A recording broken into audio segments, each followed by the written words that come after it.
Hello students, welcome back to learn with Shweta. और आज के इस वीडियो में हम पढ़ने जा रहे हैं द जॉडीज फॉन का पार्ट 2। इसके पहले के वीडियो में हम लोगों ने पार्ट 1 में इसका हाफ चैप्टर कवर कर लिया था। सो थर्ड पार्ट से स्टार्ट करते हैं। पार्ट 2 में हमें यहाँ से ही स्टडी करना था। Movement directly in front of him started him so that he trembled backward. अब क्या होता है, जॉडी को सडनली जो फोन होती है वो दिखाई देती है, वो उसकी तरफ जाता है और वो थोड़ा थोड़ा मतलब बैकवर्ड पीछे की तरफ भी आता है ताकि जो फोन है वो डरे ना। The fawn lifted his its face to his, it turn its head with a wide wondering motion and shook him through with the stare of its liquid eyes. जो फोन होती है वो अपनी फेस को उठा के उसकी तरफ देखती है, अपने हेड को चारों तरफ वाइड तरीके से घुमाते हुए, फिर वो मोशन में मतलब वॉन्डरिंग मोशन में घुमाती रहती है और उसके बाद उसकी जो आईज होती है वो लिक्विड की तरह चमक रही होती हैं। It was quivering, it made no effort to rise and run, Jody could not trust himself to me move. अब क्वेवरिंग का मतलब होता है शेकिंग स्लाइटली। जो फोन होता है वो डर के मारे हल्का हल्का कांप रहा होता है और जॉडी भी ये नहीं डिसाइड कर पाता है कि वो आगे बढ़े या ना बढ़े। ही विस्पर्ड इट्स मी, वो धीरे से बड़बड़ाते हुए बोलता है कि मैं हूँ, ये मैं हूँ। The fawn lifted its nose scenting him, उसके बाद जो फोन होती है वो अपनी नोज को थोड़ा सा ऊपर करते हुए उसको सूंघती है, उसके सेंट को महसूस करती है। He reached out one hand and laid it on the soft neck, अब वो उसके पास जाता है और अपने जो हेड को उसके सॉफ्ट नेक पे हल्का हल्का घुमाने लगता है।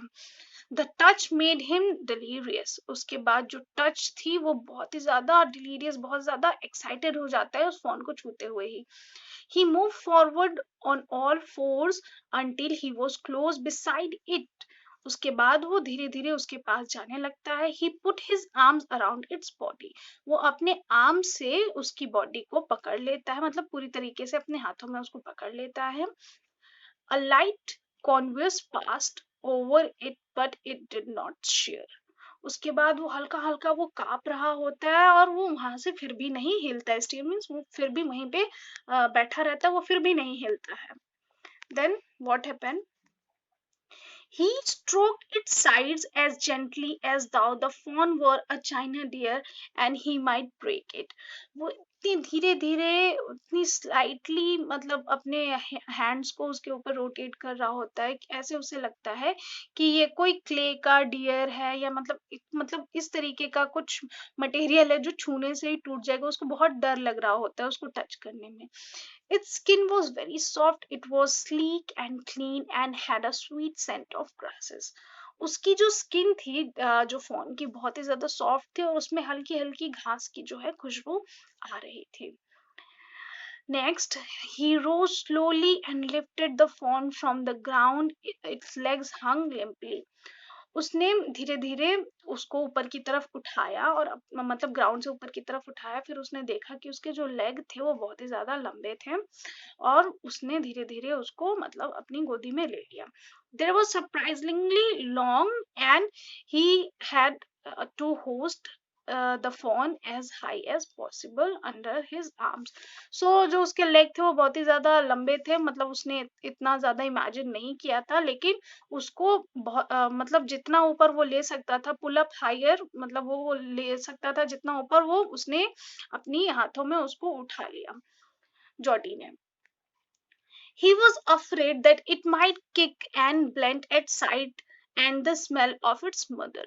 उसके बाद वो बहुत ही ज्यादा अफ्रेड था कि अगर वो उसी रास्ते से जाएगा जहाँ पे उसकी मदर की डेड बॉडी पड़ी हुई है, तो जो फोन है वो मतलब वहां से हाथ छुड़ा के वहां से भागने लगेगा। उसके बाद he struck the clearing and pushed his way into the thickest. उसके बाद जो वो धीरे धीरे आगे की तरफ बढ़ता है और अपने वे को, जो थिकेस्ट वे था उसको क्लियर करते हुए धीरे धीरे आगे बढ़ने लगता है। यही सारी बातें सोच रहा होता है। It was difficult to fight through with his burden. उसके लिए ये बहुत ज्यादा डिफिकल्ट हो रहा था। जो फोन था वो थोड़ा सा उसको भारी लग रहा था, तो वो उसके लिए बहुत ज्यादा डिफिकल्ट हो रहा था उसको बहुत देर तक कैरी करना। नेक्स्ट क्या होता है, the fawn legs caught into the bushes and he could not lift his own with freedom. अब जो वो खुद ही फॉन के लेग्स में मतलब बुशेस में बुरी तरीके से फंस गया था और वो अपने आप को मतलब फ्री महसूस नहीं कर रहा था। जॉडी जो है मतलब उसका माइंड वहां पे थोड़ी देर के लिए वर्क नहीं कर रहा था कि अब वो कैसे अपने आप को वहां से छुड़ाए या उठे। He tried to shield its face from pricking vines. अब उसने क्या किया, अपने आप को मतलब उसके फेस से थोड़ा सा हटाया। और प्रिकिंग वाइन्स का मतलब होता है जैसे टहनियाँ होती हैं ना, जैसे पेड़ के बीच की जो टहनियाँ होती हैं वो कांटे वाली, उससे वो हटा हटा के धीरे धीरे वहां से आगे बढ़ने लगा। Its head bob with the stride, his heart thrum thumped with the marvel of its acceptance of him। उसके बाद वो जैसे जैसे आगे बढ़ने लगा, उसका जो दिल की जो धड़कन थी वो धीरे धीरे तेज होने लगी। उसके बाद उसको बहुत ज्यादा खुशी मिल रही थी। मार्वल मीन्स होता है खुशी मिल रही थी, थम मीन्स होता है धड़कना। तो उसकी जो दिल की धड़कन थी वो बहुत ज्यादा धड़क रही थी। और जो वो मतलब उसको ऐसा लग रहा था कि अब जो फोन है उसने उसको एक्सेप्ट कर लिया, तो बहुत ज्यादा वो खुश हो गया था। He reached the trail and walked as fast as he could until he came to the intersection with the road home। अब वो उतनी ज्यादा तेजी से चलने लगा और मतलब जल्दी जल्दी वहां तक पहुंचा जहां से उसका जो घर था। मतलब रोड के साइड आ गया, उसने जंगल को ऑलमोस्ट क्रॉस कर लिया था और रोड के साइड आ गया जहां से उसका जो घर था वो दिखाई दे रहा था या पास में ही था। He stopped and rest and set down the fawn down on its dangling legs. It wavering on them, it looked at him and bleated. So वो बहुत ज्यादा थक चुका था, तो उसने थोड़ी देर के लिए जो है जो फोन था उसको नीचे रख दिया। और वो अभी भी थोड़ा वेव कर रहा था, उसके जो लेग्स थे वो हल्के हल्के शेक कर रहे थे। और वो थोड़ी देर के लिए आराम करने के लिए वहां पे बैठ गया। फिर उसने बोला, ही सेड एन्चेंटेड, फिर उसने बोला कि मैं थोड़ा सांस ले लूं, उसके बाद I will carry you after getting my breath. जैसे ही मैं सांस ले लूंगा वैसे फिर से मैं तुमको वापस ले उठा लूंगा। He remembered his father saying that the fawn would follow if it had first been carried. उसके बाद उससे उसके फादर की बात याद आती है कि उसके फादर ने बोला था कि अगर फॉन को एक बार गोदी में लेके कुछ दूर चल रहे हो तो उसके बाद वो आपको फॉलो करने लगते हैं। ही स्टार्टेड अवे स्लोली, उसके बाद वो देखने लगा कि ये क्या फॉलो कर रहा है कि नहीं। वो थोड़ी दूर मतलब स्लोली स्लोली थोड़ी दूर गया। The fawn started after stared after him, मतलब उसके बाद जो फॉन था वो उसको देख रहा था। उसके बाद मतलब फॉलो नहीं किया, मतलब उसको देखे ही जा रहा था। He came back to it and stroke it and walked away again. उसके बाद जो जॉडी था वो फिर से वापस आया और उसने उसको उठा लिया और फिर से आगे बढ़ने लगा। It took a few wobbling steps towards him and cried piteously. It was willing to follow him. It belongs to him. It was his own. He was light-headed with his joy. उसके बाद क्या हुआ, थोड़ी देर बाद वो फिर से थक गया। फिर उसने उसको मतलब नीचे रखा। और उसके बाद वो अब क्या हो रहा था, नेक्स्ट टाइम फिर उसने देखा कि क्या ये मुझे फॉलो कर रहा है या नहीं कर रहा है। It was willing to follow him. उसके बाद वो उसको देखता है कि जो फोन है वो फॉलो करने लगता है। फिर वो बहुत ज्यादा खुश होता है और अब उसको ऐसा फील हो रहा होता है कि वो उसका अपना है। बहुत ज्यादा खुश हो जाता है। He wanted to floundered to run, वो उसके साथ खेलना चाहता था, उसके साथ दौड़ना चाहता था। एंड रोम विथ इट, और उसके साथ बहुत ज्यादा खेलना चाहता था उसके साथ, मतलब उसको बहुत ज्यादा वो प्यार करने लगा था। To call it to come to him, he dared not alarm it. He picked up and carried it front of him over his two arms. It seems to him that he walked without effort. उसके बाद उसने मतलब ये सारी चीजें जब उसने देख ली कि जो फोन है उसको अब वो फॉलो करने लग रहा है, तो वो अब फिर से आया और बहुत ही एफर्टलेसली तरीके से अब उसको फोन को उठाना बहुत ज्यादा भारी नहीं लग रहा था। उसने बहुत ही एफर्टली तरीके से फिर से उसे मतलब अपनी हाथों में उठा लिया। And his arms began to itch and he was forced to stop again। उसके बाद जो उसके जो आर्म्स थे वो अब उसको मतलब उठाने में उसको कोई भी दिक्कत नहीं हो रही थी और वो खुद को स्टॉप नहीं करना चाहता था। When he walked on, the fawn followed him at once. उसके बाद जब उसके हाथ फिर से मतलब दर्द करने लगे, एच करने लगे, उसने फिर से वहां पे रुक गया और वहां पे उसको रख दिया था। उसके बाद जो था फोन है उसको फॉलो करने लगा था वंस अगेन फिर से। He allowed it to walk a little distance, then picked it up again. उसने मतलब फोन को थोड़ी दूर चलने दिया अपने पीछे पीछे, फिर उसने उसको उठा लिया फिर से। The distance home was nothing. He could have walking all day and into the night, carrying it and watching it fellow. So उसके बाद ये सोचने लगा कि जो मतलब मेरे घर की दूरी है वो तो कुछ भी नहीं है, मैं फोन के साथ ऐसे ही पूरे दिन और पूरे रात चल सकता हूँ। क्योंकि उसको ये मतलब वो उस मोमेंट को बहुत ही ज्यादा इंजॉय कर रहा था। He was wet and sweat, but the light breeze below through June morning cooling him. वो बुरी तरीके से उसे पसीने आ गए थे, जॉडी को बहुत ज्यादा थक चुका था, लेकिन जो जून की कूलिंग मतलब जो एयर चल रही थी सुबह सुबह की ठंडी ठंडी जून का मॉर्निंग का, उसकी वजह से वो फिर से रिफ्रेश हो गया। The sky was as clear as spring water in a blue china cup. जो जो स्काई थी वो इतनी ज्यादा क्लियर थी, जैसे ब्लू ब्लू दिख रही थी, जैसे कि कोई चाइना कप हो। He came to the clearing. It was fresh and green after the night's rain.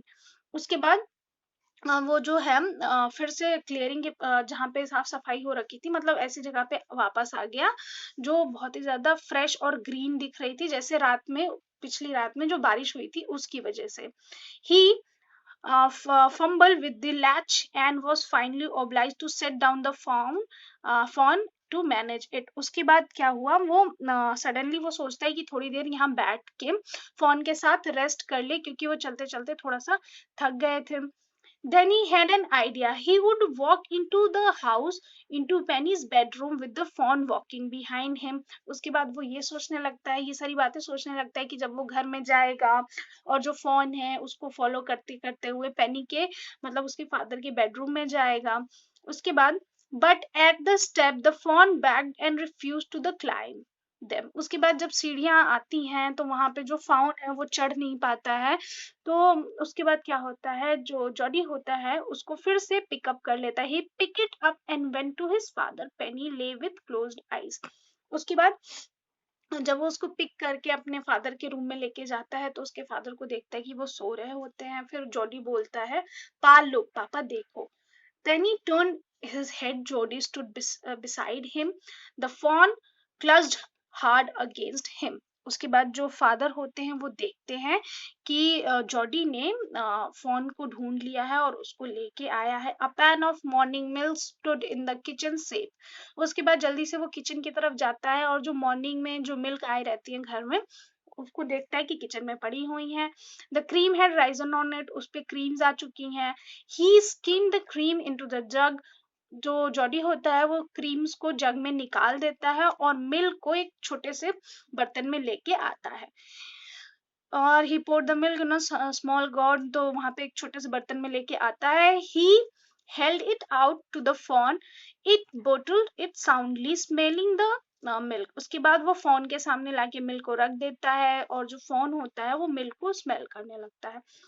He saved it precariously from spilling over the floor. उसके बाद वो जो दूध होता है उसको इस तरीके से पीने लगता है जैसे वो फ्लोर पे ना गिरे। It could make nothing of the milk in the gourd. तो उसके बाद वो दूध को पीने लगता है और धीरे ही धीरे देखते ही देखते वो दूध को फिनिश कर देता है। He dipped his finger in the milk and thrust them into the fawn's soft with wet mouth. उसके बाद जो बचा हुआ दूध होता है तो जो जॉडी होता है उसमें अपनी फिंगर को डिप करता है और जो फॉन होता है उसके माउथ के पास लेके जाता है। When he withdraw them, it bleated frantically and butted him. जैसे ही वो फोन के पास ले जाता है, फोन के माउथ के पास ले जाता है, वो धीरे धीरे करके उसको लिक करने लगती है। He dipped his finger again as the fawn sucked. He lowered them slowly into the milk. The fawn blew and sucked and snorted. So उसके बाद फिर से वो वही प्रोसेस रिपीट करता है, अपनी फिंगर को डिप करता है बचे हुए मिल्क के पार्ट में और फोन के हाथों के पास ले जाता है। उसके बाद अब जो फोन होती है वो बहुत ही ज्यादा कंफर्टेबल हो जाती है और उसके बाद वो उसके हैंड को सक करने लगती है और लिक करने लगती है। It tapped its small hoops impatiently as long as he held his finger below the level of the milk. The fawn was content. उसके बाद जो फोन होती है वो बहुत ही ज्यादा, हूफ्स का मतलब होता है उसके पैरों में हल्के हल्के, जैसे जो हिरन होती है उसके पैरों में हल्की हल्की कट नहीं बनी होती है, जैसे पैरों के बीच में हल्की सी स्पेस होती है, तो वहां पे वो अपना उसके पैरों के बीच के स्पेस को वो पकड़ लेता है और उसके बाद धीरे धीरे उसको मिल्क जो है अपनी फिंगर से वो चटाने लगता है। The finger blow into the level of the milk the phone was content. उसके बाद जो फिंगर होती है वो मिल्क के लेवल में जो सेट हो जाती है और हिरन जो होता है, हिरन का जो बच्चा होता है वो धीरे धीरे उसको फिनिश करने लगता है बचे हुए मिल्क के पार्ट को जो उसके फिंगर में लगी रहती है।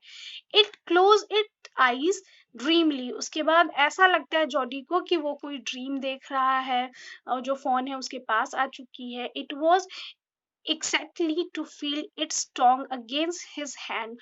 वो मतलब ये फील ही नहीं कर पाता है कि जो उसका जो टंग है वो उसके हाथों के पास में है, मतलब जो फोन का जो टंग है उसके हाथों को इतने प्यार से सक कर रहा है। It's small tell flick back and fourth. उसकी जो छोटी सी टेल है वो पीछे की तरफ फ्लिक कर रही होती है। मतलब चारों डायरेक्शन में। The last of the milk vanished in a swirl of foam and googling. जो लास्ट पार्ट बचा रहता है मिल्क का वो देखते ही देखते वैनिश मतलब गायब हो जाता है, बहुत अच्छे तरीके से फोमिंग और गर्गलिंग करते हुए। सो इस चैप्टर के जो ऑथर हैं दैट इज मार्जोरी किनैन रावलिंग्स। सो आपको इस चैप्टर की एक्सप्लेनेशन अगर अच्छी लगी हो तो वीडियो को लाइक करिए, कमेंट करके बताइए, अपने फ्रेंड्स के साथ शेयर करिए और हाँ चैनल को सब्सक्राइब करिए। Thank you so much.